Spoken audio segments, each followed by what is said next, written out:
Good morning and welcome to today's verse. To God be the glory. What a great day it is today. Today's verse, it comes to us from the Gospel of Luke. Luke chapter 14 verse 28, and it says this.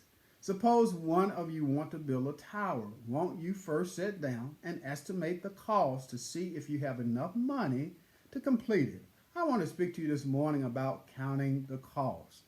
Imagine someone all excited about building their dream home. They go out, tell their neighbors, they clear the land, they pour the foundation, start framing it up. But then they run out of money.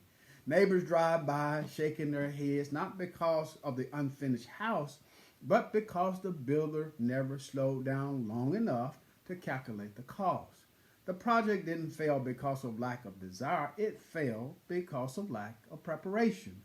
Jesus is speaking to a large crowd following him, people excited, curious, and drawn by his miracles. But Jesus does something surprising. He slows them down and tells them to think carefully. Following him is not a casual decision. He says that discipleship requires putting him above family, above personal desires, and even above one's own life. Verse 26 to 27. Then he makes it clear. He uses two illustrations, a man building a tower, verses 28 to 30, and a king considering war, verse 31 to 32. Now, both examples point to one truth, and that is that no one should follow Jesus without understanding what it truly costs. Jesus is not discouraging discipleship. He is inviting wholehearted commitment rather than emotional enthusiasm. The tower, it represents a visible long-term task. A half-built tower, then it becomes a public testimony of a commitment that never was completed. In the same way, Jesus warns that a half-hearted disciple will not stand strong in challenges. Counting the cost means an honest commitment. Following Jesus, it includes sacrifice of habits, of attitudes, priorities, comforts, and sometimes relationships. Jesus calls us to weigh these costs and still say, yes, Lord. Discipleship is a lifelong construction project.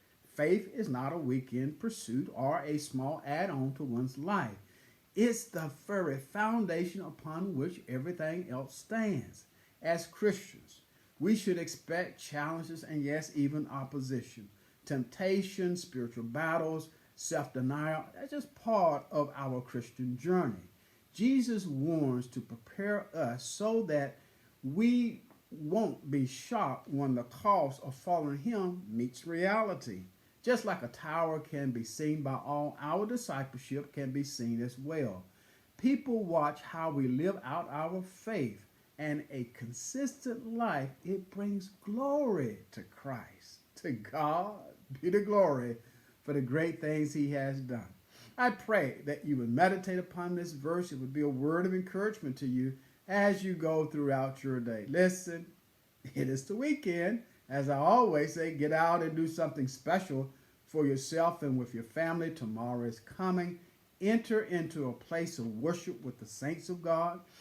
Depart to serve. Then Monday morning, God's willing, we'll see you right back here. Yes, on today's verse. Amen.